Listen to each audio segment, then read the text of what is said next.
Okay, good morning everyone. Today I am going to do a demonstration on one of the immunology experiment. The experiment is ODD. ODD stands for Ochterlony double immunodiffusion. This particular experiment is used to identify the similarity between the antigens. Okay, so I will be demonstrating you how to do the experiment. Before that I will tell you what exactly we are trying to do with this particular experiment. And you know that all the antigens, they have epitopes on the surface. Okay, so in theory I have told you already, all the antigens will have a particular pattern on the surface. Those patterns which are there on the antigen is known as the epitope. Now with this experiment you are going to identify whether the epitopes which are there on two different types of antigens are similar or not. Okay, so that we can do by using this particular experiment. The experiment is Ochterlony double immunodiffusion. In this experiment, you will be making wells in the in a plate, in a glass plate. You have to prepare the agarose solution. Put the agarose solution, leave it for solidification. Once it is solidified, you need to make wells. Okay, in similar way, you need to make wells on the glass plate. The wells will be prepared in a triangle shape. Okay, you can see that there are three sets of wells are there. Set number 1, set 2 and set 3. In set number 1, we are going to load a set of antigen and antiserum which is named as antiserum X, antigen X1 and antigen X2. Two different types of antigens will be loaded in well number 1 and well number 2, and the corresponding antiserum or antibody will be loaded in the other part of the well. So you can see it's a triangle shape. The upper well will be loaded with an antibody, whereas the lower ones will be loaded with the antigen. In the second set, this is the second set wherein we will be loading antiserum Y, antigen Y1 and antigen Y2. And the third one is antiserum Z, antigen Z1 and antigen Z2. So after loading the antigen, all this experiment will be, this is a kit based experiment, we will be using this high media kit. In the high media kit, all the reagents which are required for this particular experiment is given already. So I will tell you how to conduct this experiment now, or what are the requirements which are needed for doing this experiment. To prepare the agarose on the glass slide, so you need a normal glass slide which we use normally in the lab. In all the microscopical work we will be doing this using this particular glass slide. You need a glass slide and you need a template. So this is the template which is given along with the high media kit. You need to keep this template below the glass slide. Okay, so you will get an idea where exactly you have to make the well. So this is the first requirement. You need a clean, grease-free glass slide, and to make the wells, to puncture the well, you have to have a template. The template is given along with the kit. If it is not there, you can make the template. Keep the glass slide once after pouring the agar on the glass slide. Keep it on top of that, and you have to punch the well. Now, how will you punch the well? For punching the well, you need to use a gel puncture. Can you see here? This is the gel puncture which is connected to the syringe. Okay, so easily you can make the wells in the glass slide with the help of this gel puncture. And for the demonstration purpose, I have made a agar plate. So this is the agar plate which I have prepared to show you for the demonstration purpose. The agar is poured to make the agar. So the other requirement for this particular experiment is you need agar. Okay, agar is also given along with the kit. Agar or agarose can be used. Usually agarose will be used because it's a purified one. And to prepare the agarose, you need assay buffer. The assay buffer is also given along with the kit. The buffer which is given here is a 10x one, and you have to make a 1x buffer. So the requirement for the experiments are: number 1, you need a glass plate, template, you need agarose and assay buffer. So this is the 1x assay buffer which is prepared out of the 10x buffer. And once the glass slide is ready, to make the glass slide you have to prepare an agarose solution. You need to weigh 1 gram of agarose, dissolve it in or put it in the 1x assay buffer and keep it for boiling. Okay, once after boiling, when it becomes completely boiled, because agarose will not dissolve in the room temperature. To make it dissolve completely, you have to heat it, and after completely dissolving it, you have to leave it for some time. When the temperature reaches to 50 degrees centigrade, you need to pour the molten agar on the glass slide. Fine. Leave it for solidification. It will take some 10 minutes time period for the solidification of the agarose. Once the agarose is solidified, you have to use this gel puncture keep it on the glass slide and just slightly you pull the syringe. So when you pull the syringe very slowly, when you pull the syringe, the agar block, it comes out through this gel puncture. Okay, and you get a well. Once you get the well, once the wells are ready, you have to load the sample. What are the samples?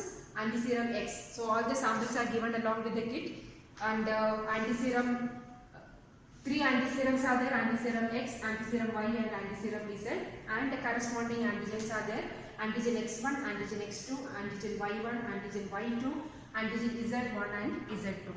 Once you load all the samples there, what you need to do is, after loading the sample, you have to take the glass slide and keep it in the humid chamber. So this is the humid chamber which is used for making the for doing the immunodiffusion technique. Okay, so once after loading the sample, you need to keep the glass slide in the humid chamber. How will you make the humid chamber? Take a clean glass slide, take little cotton, dip it in distilled water, sterile distilled water, and squeeze it completely. The cotton should be little wet. Okay, spread it thoroughly on the petri dish and keep this glass slide on top of the petri dish and keep it closed. This you need to keep it for incubation for 24 hours in room temperature, 37 degrees centigrade. And you can keep it in the incubator, better way, that is a better way, 37 degrees centigrade you need to keep it, and leave it for the immunodiffusion to happen, and the next day when you observe, you can see the result. Okay, now what happens here is, after the immunodiffusion, when you see the result, you can see 3 different types of patterns in the glass slide. First one is known as the pattern of identity, second one is pattern of known identity, and the third one is known as the pattern of partial identity. And with the diagram I will explain it. The first one is, we are loading antiserum X, antigen X1 and antigen X2. Okay, so 2 different antigens we are adding, and if all the epitopes which are there on the antigen, if it is same, if it is exactly same, all the epitopes which are there on the antigens are exactly same, they will diffuse in the similar fashion, and finally you can see a precipitation reaction will happen, precipitation on the agar will happen, and you can see a precipitin arc, okay, which is in the shape of a V. Okay, V-shaped precipitin arc, if it is formed, you can confirm that the antigen what you have loaded in both the well X1 and X2, they are completely similar. Clear? This is known as the pattern of identity. Pattern of identity meaning both the antigens, they share same type of epitope, thereby they react in an equal way, or they react in a similar fashion with the antiserum. So because of that similar way of reaction, you can see a V-shaped precipitin arc here, that is known as the pattern of identity. Now in the second well, when you keep it for incubation, what happens is, pattern of known identity can be seen in the second well, that is antiserum Y, antiserum Y1 and antiserum Y2. What do you mean by pattern of partial pattern of known identity? So one antigen is having a type of epitope, whereas the second antigen will have a completely different type of epitope. Now what exactly happening here? Antiserum, it's a polyclonal antibody which is used here. Thereby the antibody will react with both antigen Y1 and Y2, but in a different way. Fine. They are, because the epitopes are not at all similar, they are not reacting in a similar way, they will react by in its own way, thereby you will get a pattern of known identity which is X-shaped. Fine. And the last one is pattern of partial identity, wherein the antigen what you have loaded here, it has half of the epitopes are similar. This is one antigen, the other antigen, half of the epitopes are similar with the first antigen. It has different type of epitope, but half of the epitopes are similar with the first antigen. Thereby, you can see a spur formation or Y-shaped precipitin arc will be formed. That means half of it is similar, whereas the other half is completely different. They will react in a different way. So 3 different patterns will be seen: pattern of identity, pattern of known identity, and pattern of partial identity. What do you mean by pattern of identity? The antigen is having exactly similar kind of epitope. All the epitopes which are there on both the antigens are exactly similar, thereby you get a pattern of identity. Now the next one is pattern of non-identity, wherein the epitopes are completely different, and the last one is pattern of partial identity, wherein for one of the antigen, half of the epitopes are similar to the first antigen, thereby you get a Y-shaped precipitin arc. That is called as the pattern of partial identity. Okay, to make the wells in the gel puncture, with the help of the gel puncture, what you have to do is you need to prepare the agarose plate. Okay, how will you prepare the agarose plate? You need to prepare 1% agarose, which is prepared in a assay buffer, 1x assay buffer. So once the plate is ready, you have to keep the template below and use this gel puncture. So what you need to do is you need to insert the gel puncture into the agar and push the syringe. So when you push the syringe, the agar block comes out. You can see the well which is formed here. The agar block comes out and the wells will be formed.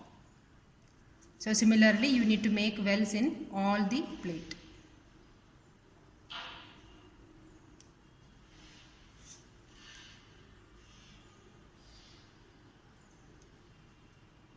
Okay, so once all the wells are ready, you can see the wells here. Once all the wells are ready, you have to load the sample.